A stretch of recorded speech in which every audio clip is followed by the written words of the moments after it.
we are here with Jerry today. We appreciate, and you know that the type of friendship that we developed, and we do this type of video so he can be on your side. He understands what you feel, and the goal with this video is to help them. So if you could start by saying why Portugal, Sure. and how was your process to find, Briton, your experience? Very good. So we knew we wanted to retire earlier than not, and we knew that we would need to do that outside of the United States. And so we looked at various places. We looked at Mexico, and we looked at Costa Rica. And Portugal was on the list, and we came here in the middle of the summer of 2021. And we thought we would be in Lisbon, so we spent time there, but then we came up to Porto and fell in love, absolutely fell in love. We knew that we wanted to be in Porto. So we returned to the United States, and now we're like, oh gosh, how do we make this happen? How do we start? Because not only are we retiring, we're also going to move to a different country.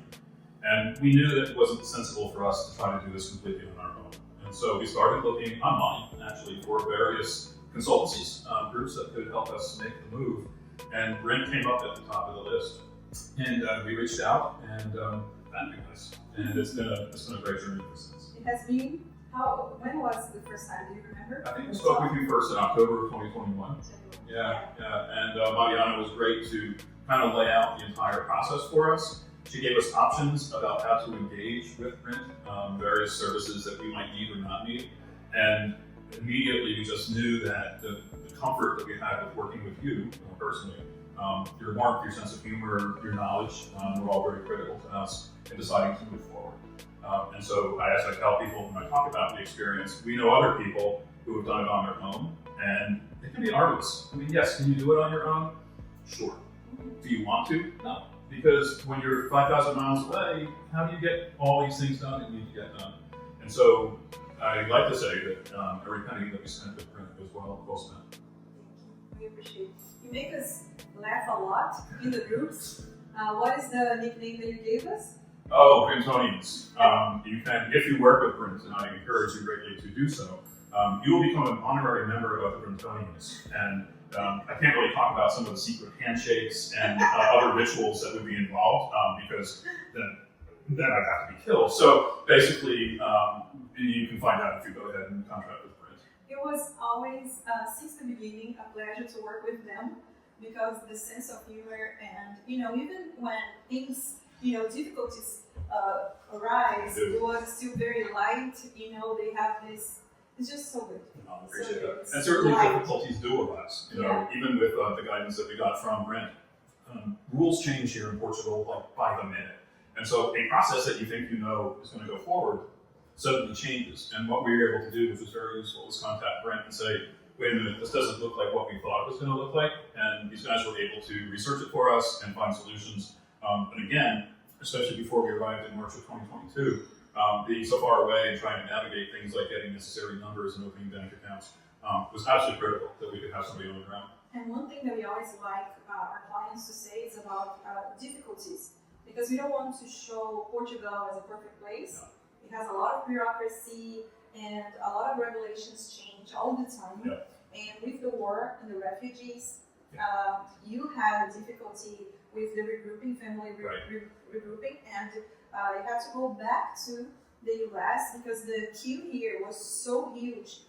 So the main applicant goes well, but the regrouping is really tough. So we even changed procedure because of the war. We had to do another procedure, but you had to go back. But your visa was up in 28 days. It was approved in 28 days. However, my interview with Seth was not until June. I was approved in November, and getting my residency card is still in limbo. Look, Portugal took in 38,000 Ukrainian refugees. That's one of the reasons that I love this country, because the humanity.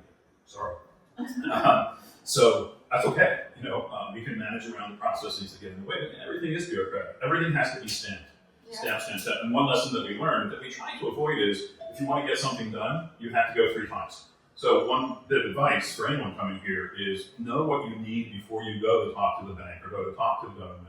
Have all your paperwork. We had a binder about this big with every piece of paper we could think of that we always took with us everywhere, and it made it easier. But as an example, we needed to add a name onto the bank account, It took 2.5 hours and a document of 118 pages to make that happen. But that's Portugal, and the good so far outweighs those kinds of issues. You kind of laugh it off because you know it's going to happen, and you just deal with it. And it's different with every client. Absolutely. We had a client that the consulate got their passport on the interview, and the VFS, not the consulate, and never get the passport back. And then here they had so many little issues that no other client has. Yeah. So it's different. You know, you go to the driver's license place and everybody goes really well, and then one client has an issue, and it's the same regulation, same documentation. But the thing is, the guidance, we've seen this before, so we are able to say, do this, that's going to work.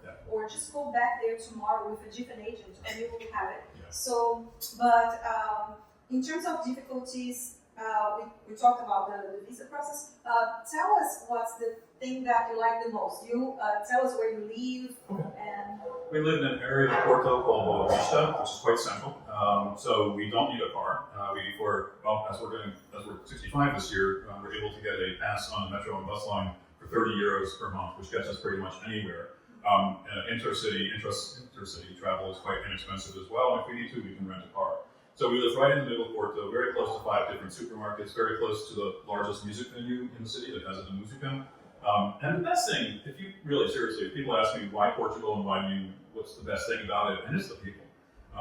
Especially in the north, we find that the people are so accommodating and so kind, such a great sense of humor that we have been adopted literally almost by a variety of people. So for us, that really is the best thing. The most dangerous thing, however, is the rather short, older Portuguese lady on the sidewalk with her shopping cart coming at you, because she will run you over. So you learn quickly on sidewalks to get out of her way, because otherwise you're flattened.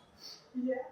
And why Porto? Why did you choose Porto? Porto is it's the second largest city in Portugal, so it's by no means a small place. But it's very compact, as opposed to Lisbon, which has different areas and is kind of laid out. Porto is very compact and easy to navigate. Lisbon, of course, also suffered the Great Earthquake in 1755, and so much of the architecture is very similar. It kind of has the same feel. It's also the largest city, it's the capital, and so it has much more of an energy vibe than what we wanted. We wanted somewhere that was a bit more calm, a bit more tranquil, easily accessible, great airport. The airport in Porto is one of the best I've ever traveled through, and I've traveled through many.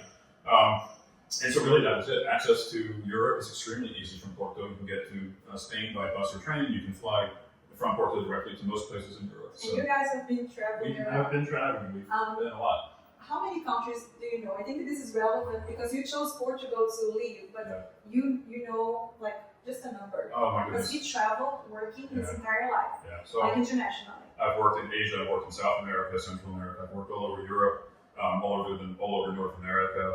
So I couldn't even begin to tell you the number of countries that we've been in. But honestly, one of the things that happens, Mariana, is that it's a big transition. And I made the mistake of retiring on a Friday and flying here on a Friday night without having time to adjust. And so it is a big adjustment. And there are days that I wake up and I go, where am I and how did I get here? But then I start thinking about, well, where else could I be? And I'm like, there's no place else I'd rather be. I mean, everything is what we're looking for.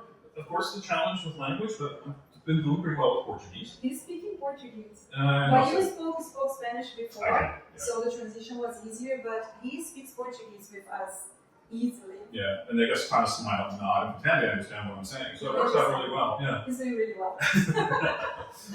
And so just for us to finish, the finding a home, finding the right place, having us, our agents went with you and searched for the area. How was this process? Are you happy where you're living?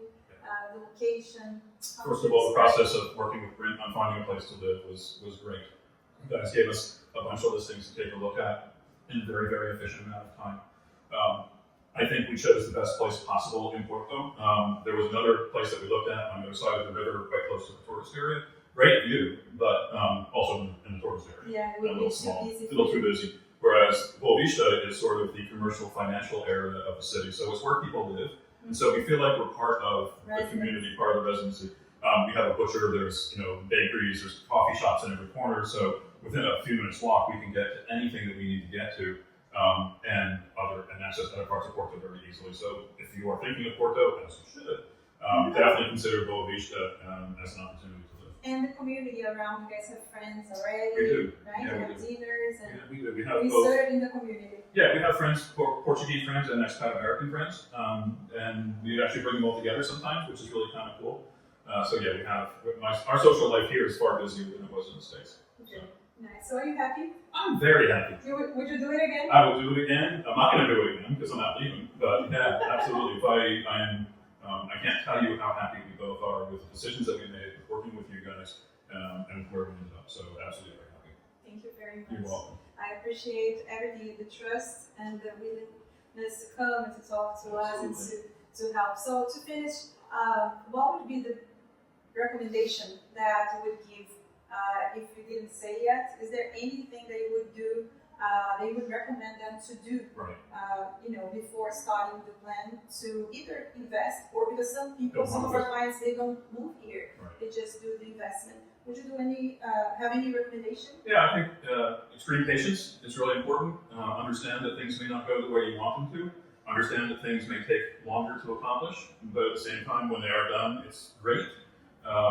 And try to have fun in the process. I mean, honestly, if you go through this and you're going miserable, oh my gosh, this didn't happen, then what's the point of moving it? The part of the adventure is learning the place, learning the culture, and laughing at some of the silly things that are going to get in your way because what other choice do you have, right? So that would be my best advice, which is patience, make it fun, and enjoy the experience because once you're here, it's fantastic. Yeah, be ready for the culture shock. Be ready for the culture shock, absolutely. In fact, I get more culture shock now when I go back to the States. And my last question, Yes. In terms of Brint, what do you like the most? Just like with Portugal, it's the people, it's the relationship that we've established with you guys. And it's not to say that everything that we do with Brint is all about friendship. You guys delivered on the product, on the services that you said you would, in the way that you would, etc. But we also knew that we could contact you at any time and get an answer. I will say that Brint was very responsive. So we communicated by WhatsApp. I could expect an answer very quickly, if not the same day, early the next. And that I knew that you would take care of any questions that we had. So the business relationship was very good, but the personal relationships that we've developed are even more important. And we didn't know each other No. before. No, I swear I did not know this woman before this experience. Yes, we became friends. We have a friendly relationship with our friends. And yes, we always say these are in the top of the list because we really love, just to help, just to be around. We had times where we met there in Porto, we are in Leiria, we met in Coimbra. So just to get together with our children and as friends, so we could just have dinner, lunch, and just spend time together. So it has been fun. It has been a pleasure. Thank you so much once again. And so here's Jerry. Thanks very much, Amalia. Best of luck to you, certainly through Brent. If there's anything that we can do to help ease the transition, let us know. All right. Thank you, guys. Bye-bye. Thank you, Jerry. You're welcome.